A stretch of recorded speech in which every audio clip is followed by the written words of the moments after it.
18 वर्ष झाल्यानंतर, त्यांच्या वयाची 18 वर्ष झाल्यानंतर ते संज्ञान होतात आपल्या सगळ्यांच्या दृष्टीने, कायदा जो सांगतो तो. पण ही मुलं जेव्हा बाहेर पडतात तेव्हा असंख्य त्यांच्या डोळ्यासमोर तर अंधारच असणं, कारण संस्थेच्याच वातावरणात राहिलेले असतात आणि त्या भिंतीच्या पुढे काहीच लाईफ माहितीच नसतं. तर असे सगळे जेव्हा बाहेर पडतात तेव्हा 2015-16च्या दरम्यान हा एक विषय माननीय श्रीकांतजी भारतीय जे माझे पती आहेत आणि एक अमृता करवंदे नावाची अनाथ आपली वेगवेगळ्या संस्थांमध्ये राहून मोठी झालेली एमपीएससी क्रॅक केलेली मुलगी आली होती त्यांच्याकडे आणि तिने म्हटलं की मी एमपीएससी क्रॅक केली, मला ओपन कॅटेगरीत टाकून एमपीएससी वाल्या मंडळाने मला सांगितलं की तुला आम्ही काही देऊ शकत नाही, तू ओपन कॅटेगरीत गेलेली असल्यामुळे आम्ही तुला एमपीएससी होऊन क्लास 2 ऑफिसरची पोझिशन देऊ शकत नाही. ती म्हणाली का नाही, माझा काय दोष आहे, मी जर अनाथ आहे, माझ्याकडे सर्टिफिकेटही नाही अनाथ असण्याचं, पण ओपन कॅटेगरीत मी कशी जाते, म्हणून ती झगडत श्रीकांतजींना भेटायला आली होती. आणि हा सगळा अनाथांचं मोठं विश्व तेव्हा उलगडायला लागलं की ह्यांना काहीही बाहेर पडल्यानंतर लायसन्स नाही, सर्टिफिकेट्स नाही, असे असंख्य प्रॉब्लेम. पण तिथून विषय आला तो 1% आरक्षणाचा, जो तर्पण फाउंडेशन म्हणून आम्ही एक मिशन सुरू केलं. तेव्हापासून आता 6 वर्ष पूर्ण होतात त्या मिशनला आणि हे सगळे असलेले आपले बेनिफिशरीज आहेत, जे तर्पण फाउंडेशन थ्रू आपले अनाथ जे बाहेर पडल्यानंतर त्यांना शिक्षणाची, त्यांना राहण्याची, त्यांच्या जेवणाची, त्यांचं ओव्हरऑल जे सर्व्हायव्हल आहे तोच मोठा विषय त्यांचा होता. तो सॉल्व्ह करण्यासाठी आम्ही तर्पण फाउंडेशन म्हणून माननीय श्रीकांतजी त्याचे फाउंडर आणि मॅनेजिंग डायरेक्टर आहेत आणि आम्ही सगळे 64 जण आपल्या राज्यातले त्यांच्याबरोबर कार्यरत आहोत. माननीय चंद्रकांत दादा पण आमचे मोठे या संबंधातले पण मजबूत आधार आमच्याबरोबर आहेत. हा सगळा विषय झाला, हे सगळे अनाथांचा विषय तुम्ही ऐकलात आणि त्यांचे जे काही त्रास झाला असेल तुम्हाला मी समजू शकते, पण त्यांचे जे प्रॉब्लेम्स आहेत ना तेच इतके भयंकर आहेत की मग जेव्हा ते संस्थांमध्ये असताना त्यांना कुटुंबाचा आधार का नाही द्यायचा. कुटुंबाचा आधार हा दत्तक म्हणून देता येतो, पण दुसराही एक चांगला पर्याय आहे जो फॉस्टर केअर सर्व्हिस म्हणजे प्रतिपालकत्व योजना म्हणजे पोषण देखरेख सेवा. म्हणायला हा विषय असा समजतो तो समजतच नाही खरं तर. काही जण म्हणतात अहो तुम्ही नाव बदला, हे प्रतिपालकत्व काय आहे समजतच नाही. मला असं वाटतं आपल्या देशात हा विषय जर नाही समजला तर दुसऱ्या देशांमध्ये कसा समजला जाईल. छोटीशी गोष्ट सांगते दादा, व्याख्या सांगायच्या आधी मी सांगते. भगवान श्रीकृष्ण यशोदानंदाकडे राहिला. तो कधी देवकीचा पुत्र म्हणून कधी कोणी त्याला ओळखत नाही, तो यशोदेचाच कान्हा हाच आपल्या सगळ्यांना परिचयाचा आहे. कारण जेव्हा दोघही जण कैदेत होते देवकी आणि वसुदेव, तेव्हा त्याला जर वाचवलं नसतं, त्याला सुरक्षित केलं नसतं तर काय झालं असतं. तर कंसाकडून आपल्याला भगवान श्रीकृष्ण दिसलेच नसते खरं तर. पण ते यमुना पार करून वसुदेव गेला आणि तो यशोदा आणि नंदाकडे त्यांना वाटलं की हे सुरक्षित कुटुंब माझ्या मुलासाठी, पुत्रासाठी आहे, इथे तो सेफ राहील. हाच विचार खरं तर फॉस्टर केअर सर्व्हिसच्या संबंधात आहे. जसं फक्त इथे विषय असा आहे की 6 ते 18 वयोगटातली मुलं ही कुटुंबात जाऊ शकतात. त्याच्या आधी 0 to 6 म्हणजे जन्मल्यापासून 6 वर्षापर्यंत मुलं ही अडॉप्शनमध्ये जाऊ शकतात, जातात किंवा जावेत असा एक कायद्याने सांगितलेला विषय आहे. पण ती जातात का? ती जात नाहीत. जर असं असतं तर मग आत्तासारखी ही सगळी मुलं आपल्याला बाहेर येऊन या सगळ्या विषयाबद्दल भावनिक त्यांची गरज किती मोठी आहे. मातृत्व, प्रेम, माया, आपुलकी, जिव्हाळा हे शब्दच ज्यांना परिचित झालेले नाहीत ते आपल्याला दिसले नसते. तर हा सगळा मोठा एक काय म्हणता येईल ना टेक्निकल पण सब्जेक्ट आहे जो आपला महिला व बाल विकास विभागाच्या संबंधातला आहे. आणि जुवेनाईल जस्टिस ऍक्ट 2000 खूप त्याचे म्हणजे खूप सुरुवात खरं तर 1962 साली फॉस्टरच्या संबंधातला विचार म्हणून झाली, पण ती आतापर्यंत थोडीशी कागदावरच राहिली असं म्हणता येईल. काही ठिकाणी त्याचे काही उदाहरणं जेव्हा आम्ही शोधकार्य सुरू केलं पीएचडीच्या निमित्ताने, जेव्हा शोधायचा हा फॉस्टर केअरच्या संबंधात मुलं किती आतापर्यंत ज्यांचं पुनर्वसन कुटुंबात झालं असं म्हटलं तर एक मोघम आकडा 3 लाखाच्या संबंधातला गेला. पण तो कुठून गेला, कसा गेला, काय त्याचे काही डॉक्युमेंट्स आहेत का, लेखाजोखा आहे का, तर तो तसा काही आतापर्यंत मिळालेला नाही. त्यामुळे हा कायदा म्हटला तर जुवेनाईल जस्टिस ऍक्ट याच्यामधला सेक्शन 44 हे प्रतिपालकत्व, पोषण देखरेख सेवा आणि फॉस्टर केअर साठीचं आहे. आता ह्याचा पुढचा विषय झाला तर हे आहे सगळीकडे जे सगळ्या राज्यांमध्ये चालतं ते मिशन वात्सल्य म्हणून चालतं आणि मिशन वात्सल्यच्या अंतर्गत बाल कल्याण समिती, बाल संरक्षण कक्ष, प्रत्येक जिल्ह्यातली महिला व बाल विकास विभाग हा याच्यासाठी कार्यरत असतो आणि एक मोठी यंत्रणा खरं तर यासाठी काम करणारी अशी प्रत्येक जिल्ह्यामध्ये असते. आता मी तुम्हाला सांगते की व्याख्या ह्याची काय आहे. इंग्लिशमधली व्याख्या जास्त थोडीशी नीट समजून घेता येईल अशी आहे. Placement of the child by the committee for the purpose of alternative care in the domestic environment of the family other than child's biological family that has been selected, qualified, approved, supervised for providing such care. म्हणजे प्रत्येक जिल्ह्यातली जी बाल कल्याण समिती आहे ती यासाठी जबाबदार असेल आणि डिस्ट्रिक्ट चाइल्ड प्रोटेक्शन युनिट हे प्रत्येक जिल्ह्याचं असतं. त्याच्यामध्ये जवळपास 10 जणांची संख्येने असतात. ते एक social worker, counsellor, protection officers, संस्थात्मक आणि संस्थेतर असे 2 वेगवेगळे विषय करून त्यांना दिलेली ही जबाबदारी आहे. पण ही सगळी कार्यरत आहे, त्यांच्या भूमिका क्लिअर आहे, सगळंच क्लिअर आहे. खरं तर ज्युएनाईल जस्टिस ऍक्टमध्ये कायदा खूप कमालीचा आहे ज्याच्यात सगळ्या बारकाव्यांचा विचार केलाय आणि सगळ्यात महत्वाचं म्हणजे best interest of the child. तुम्ही काही पिक्चरमध्ये हा सगळा नाव म्हणजे काय ती मुखर्जी वर्सेस कुठला तो पिक्चर एक होता की त्याच्यामध्ये हा सगळा विषय आला की जिथे अडॉप्शनच्या संबंधात नॉर्वेला गेलेली असताना तिला आलेले प्रॉब्लेम्स.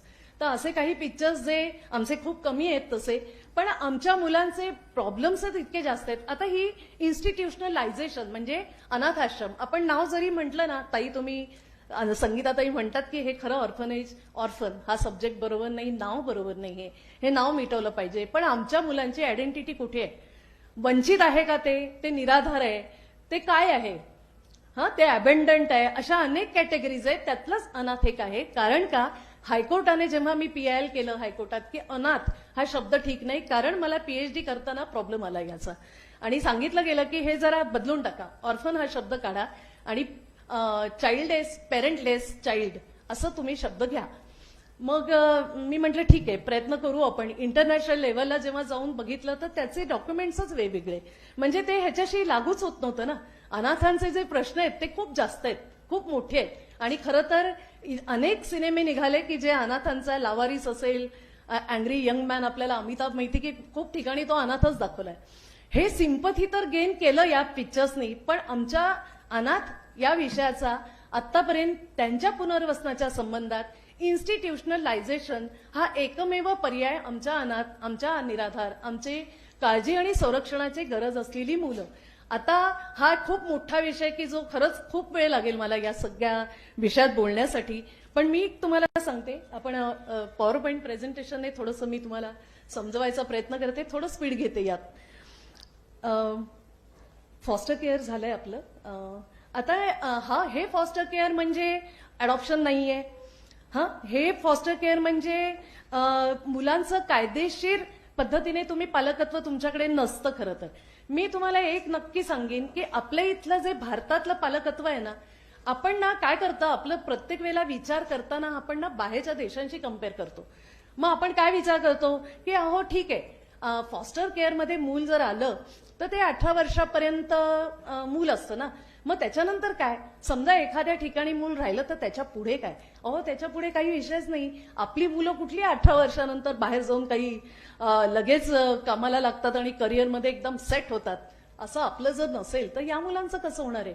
हे बघा, आत्ते मामे भावंड ही जवळपास, मला आता मी तुम्हाला विचारलं ना तर खूप जण तुमच्यापैकी सांगतील मला की मावस भाऊ माझ्याकडे राहिला होता, मावस बहीण माझ्याकडे होती, मामे बहीण होती, चुलत भाऊ आणि बहीण आमच्याचकडे मोठे झाले, वाढले. त्यांनी त्यांच्या, कारण का तर त्या सगळ्या सोयी सुविधा गावाकडच्या ठिकाणी नव्हत्या आणि शहरात त्या होत्या. पण ते जेव्हा मूल त्या घरी राहिलं, आपले आत्ती मामे भावंड, ती काय फक्त शिक्षणापुरती राहिली का? त्यांना संस्कार काहीच घरचे मिळाले नाही आणि फक्त सकाळी यायचं, डबा घ्यायचा, जायचं, यायचं आणि झोपायचं आणि बस संपलं, शिक्षण झालं, असं झालं का? तर असं आपलं कधीही आपल्या देशात घडत नाही. कारण आपल्या देशातलं मातृत्व, आपल्या देशातलं प्रेम, माया, आपुलकी, जिव्हाळा हे जे सगळे जे भावना आहेत ना त्या उदात्त आहेत आणि त्या खूप उदार आहेत आणि सुजाण पालकत्व हा आपल्या देशाचा मेन गाभा आहे असं मी म्हणेन तुम्हाला. कारण याच्याचमुळे आपण इतके आनंदाने नांदतोय. प्रॉब्लेम्स नक्की आहेत जे माननीय ऍडव्होकेट खटावकर सरांनी सांगितले की इतके कौटुंबिक कलह हे सगळे विषय आहेत, पण ते समजण्यासारखे आहेत, त्याच्यावर उपाययोजना आहेत आणि तेच करण्यासाठी खरं तर हितेशीने पुढाकार घेतलेला आहे. तर मला असं वाटतं आता ह्याची मुख्य उद्दिष्ट आपण जर बघितली तर संस्थात्मक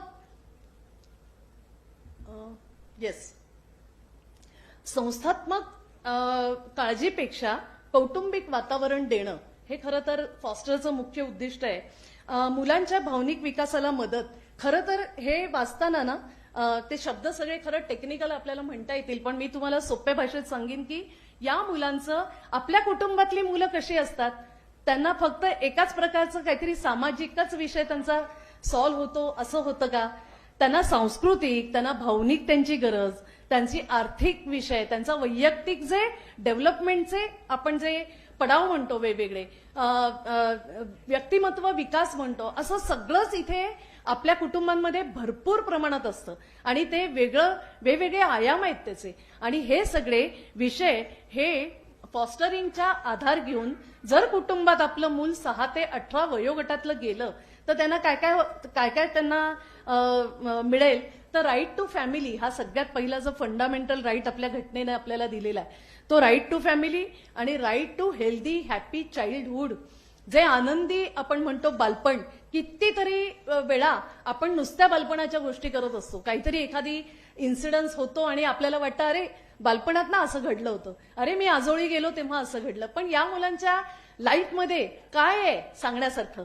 त्यांनी भावनिक गरज त्यांची भागून चांगलं राहिलं पाहिजे समाजात असं जर आपल्याला वाटत असेल. आणि जे आता सुलक्षणा आमची जी बोलली ते खूप कडक बोलली आणि ती म्हणाली की खरंच आम्ही अनाथ म्हटल्यावर आम्हाला चोर, आम्हाला हे काहीतरी वाईटच असतील आणि ह्यांनी काहीतरी चोरीबिरी केली असेल म्हणूनच हे इथे.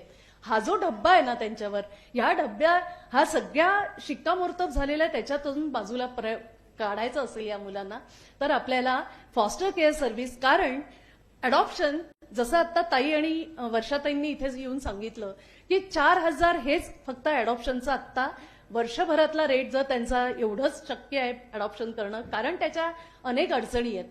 पेरेंट्सचे पण असं होतं की काही नाव नोंदवतात, त्यांचं अडॉप्शन होतं पण ते तिकडून पटावरून निघालेले नसतात.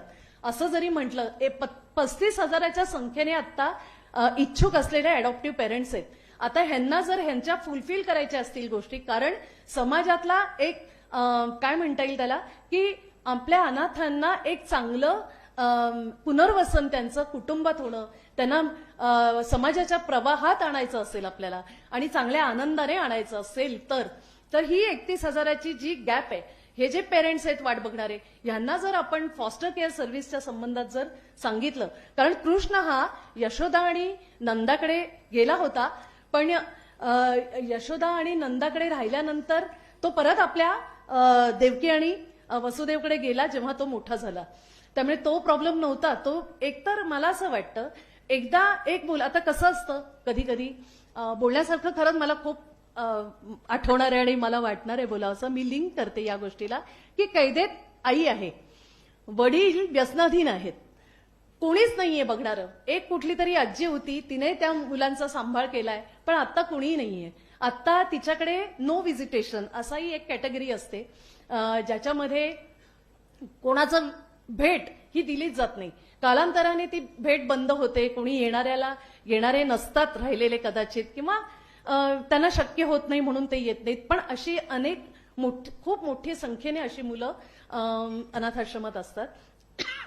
तर ह्यांना जर त्यांचं पुनर्वसन करायचं असेल तर आत्ता आपल्याला हा जो विचार आपण करतो आहोत की जिथे फॉस्टरिंगचा विषय हा त्यांच्यासाठी असू शकतो, जिथे टेम्पररी पॅरेंटिंगचा आधार आहे. 6 ते 18 वयोगटातली मुलं तिथे जाऊ शकतात, पण टेम्पररी जरी म्हटलं तरी ते परमनंट सोल्युशनच होऊ शकतं. कारण बघा, अशा ठिकाणी आलेलं मूल हे नाव घेऊन आलेलं आहे, त्याची आजी आजोबा कोणीतरी असतील, पण आज आहेत ते उद्या राहणार नाहीयेत. ते लिगली फ्री होऊ शकतं, अडॉप्शनला जाऊ शकतं, किंवा त्यांचं तसं झालं नाही तर म्हातारी इतकी जर्जर, म्हातारी आजी जे असेल ती जर्जर आहे, तर तिच्यासारख्या आजीचा विचार करता येईल. तिने जर म्हटलं की ठीक आहे मला आता होणार नाहीये, तात्पुरत्या स्वरूपात या बाळाला कुठेतरी फॉस्टरिंगला द्या, ते 6 ते 18 वयोगटातलं असलं पाहिजे, असं मूल जर समजा त्या फॉस्टर पेरेंटकडे गेलं तर ते तिथे त्याला सगळ्या गोष्टी मिळणार. पण यासाठी मला असं वाटतं हे सगळं पॉवर पॉईंट प्रेझेंटेशन आहे ना, हे माझ्या खूप स्लाइड्स आहे आणि मी खूप बोलू शकते, पण मला वाटतं या सगळ्या विषयात भावनिक दृष्टिकोनातून जर मला विषय तुम्हाला जर सगळ्यांना सांगायचा असेल थोडक्यात, तर या सगळ्यासाठी विलिंगनेस पाहिजे आहे समाजाचा. जिथे अशी अनेक मुले आहेत, म्हणजे चाइल्डलेस कपल्स आहेत. आता जसं आपण अडॉप्शनच्या संबंधात चाइल्डलेस कपल्सचा पहिला विचार केला जातो, कारण का त्यांच्याकडे मुलंच नाहीये.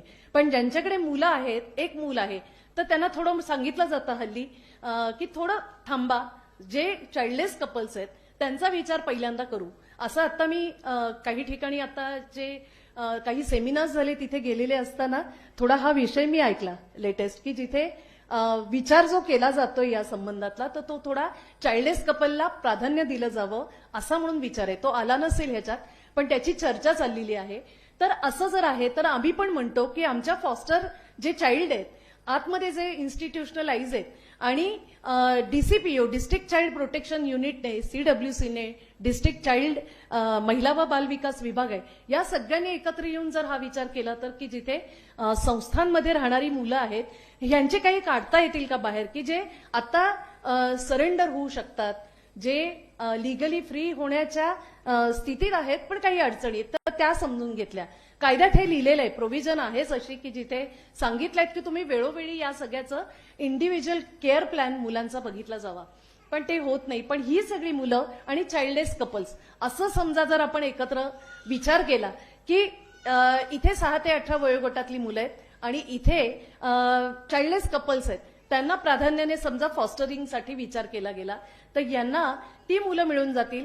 आणि कायद्यातली सगळ्यात चांगली महत्वाची बाब तुम्हाला मी सांगते की सेंट्रल पॉलिसीमध्ये आता जे अमेंडमेंट झाले त्याच्यामध्ये आता म्हटलेलं आहे की एखादं फॉस्टर चाइल्ड तुमच्याकडे आलं आणि 2 वर्षापर्यंत तुमच्याकडे राहिलं, खूप आनंदाने सगळं चाललेलं आहे, त्याची रेग्युलर व्हिजिट्स होत आहेत आणि CWC district child protection unit जर बघून समाधानी असतील की वा छान रुळलंय हे बाळ आणि पॅरेंटिंग पण खूप चांगलं होतंय, तर 2 वर्षांनी त्या पालकांना त्याचंच जे मूल त्यांच्याकडे आहे त्याचंच अडॉप्शन करण्याचा अधिकार आपल्या कायद्यानेच दिलेला आहे.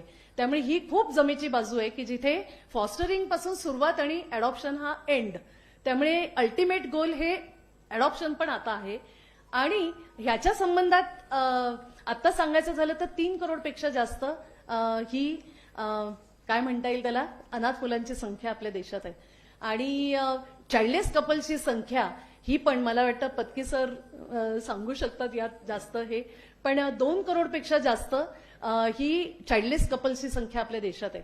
मला असं हा जुळवण्याचा जर प्रयत्न केला गेला आणि टेम्पररी सोल्युशन म्हणून जर विचार या सगळ्याचा झाला तर आपण काही अंशी एक समाजातलं स्वास्थ्य सगळ्या अर्थाने चांगलं करू शकू. आणि भगवान श्रीकृष्ण हा यशोदय नंदाकडे त्याला संस्कार मिळाले, त्याचं व्यक्तिमत्वच इतकं कमालीचं डेव्हलप झालं की त्याच्यामुळे तो बहुआयामी झाला.